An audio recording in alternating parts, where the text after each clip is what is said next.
Thanks for joining us. Early voting wrapping up Friday for South Carolina. More than 39,000 people took advantage across the Palmetto State. Throughout our region, 945 people voted early in Darlington, 250 in Florence, and 931 turned out for the city of Georgetown's general election. In Myrtle Beach, more than 2,400 people cast their ballots early, making it the fourth highest in the state. And again, tomorrow is Election Day in Myrtle Beach. We are working for you this election season, giving the mayoral candidates a chance to answer your questions. We reached out to all 5 candidates running for mayor at Myrtle Beach. 4 agreed to speak with us. Mark McBride declined our request for an interview. Tonight, you'll hear from Eva Rigney, Daniel Aumen, Mark Kruea, and Brenda Bethune as they answer today's question. Talking about our youth in Myrtle Beach, I think we have a lot of youth here, and some of them are struggling to find local opportunities, so they leave. What would you do to try to better connect youth with opportunity, jobs, just access, so they're here local and don't go somewhere else? Okay. So I'm glad you said that, because that tells me we've got real good hope, because we have youth that are wanting to prosper in life. There are youth that wants to succeed, but because they felt there's no opportunity, they leave. That's what your statement is. Thank you for that. I'm glad that you said that, instead of saying, we've got youth that are problem youth, and what should we do with them? Put them in jail or whatever it is, right? So you're on the positive side. Okay. My favorite son. He is one of the top 10, if not the top, the very top cybersecurity expert in the United States. He had been picked by Pentagon, an official by Pentagon, to put together a pilot project, which this project was then implemented in Chicago by Rahm Emanuel when he was mayor there in 2015. The project, it was a 6-month training program for anybody. You could be homeless, you could be 14-year-old or whatever, to 100-year-old, if you're willing to learn cybersecurity. Within 6 months, all this 36 to, I don't know how many exactly, about 50 students graduated, got placed right away in the job for a 6-figure job, over $100,000. Imagine that. So now, for some reason, it was so timely, there was this magazine called The Best of the Best in the Grand Strand, B&B or something like that.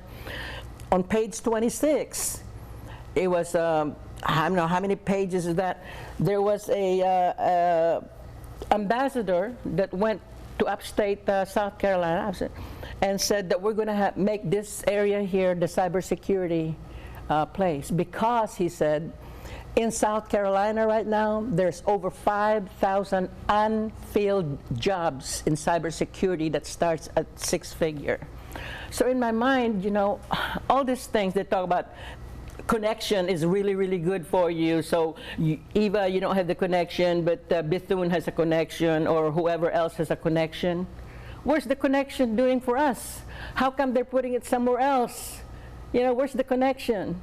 Why upstate? Why Greenville? Why this? Why Charleston? Why not here? Connection doesn't work.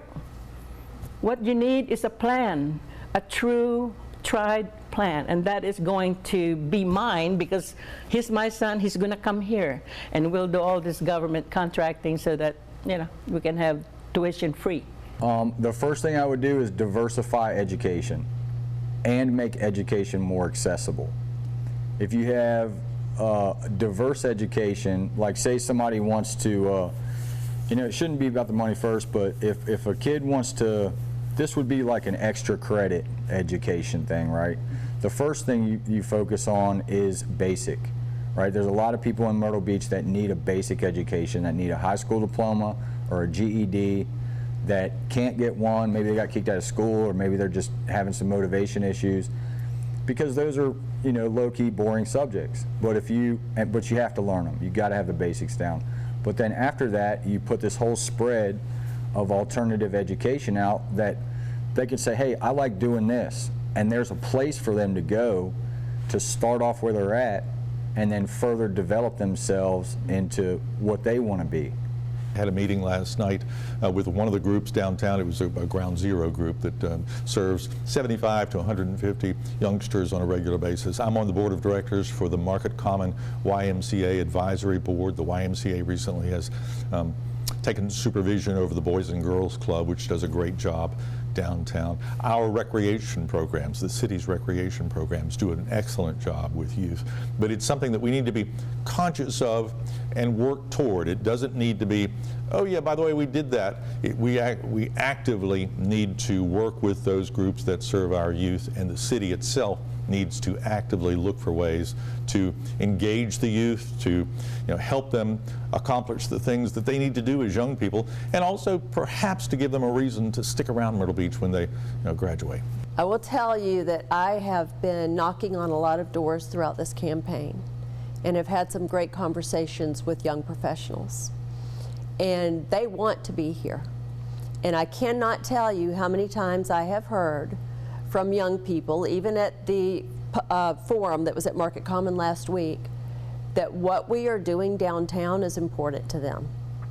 Young people want a thriving community hub. They want a thriving downtown. They want places to go for entertainment. They want festivals and events. They want vibrancy. We all want that. So I think the key to this is continuing with the downtown revitalization plan, because it makes sense.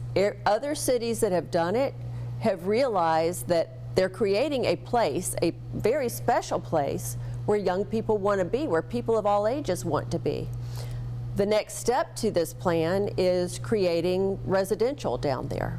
We have to have more residential, workforce-related residentials. People want to be able to live where they work, but it has to be something that they can afford, and that's the key to what we're doing. We are looking for developers that will come in and start creating some of that living. My husband and I are getting ready to do a major investment downtown on Main Street with 2 stories of apartments. And I think it's going to be a great place for people to want to be.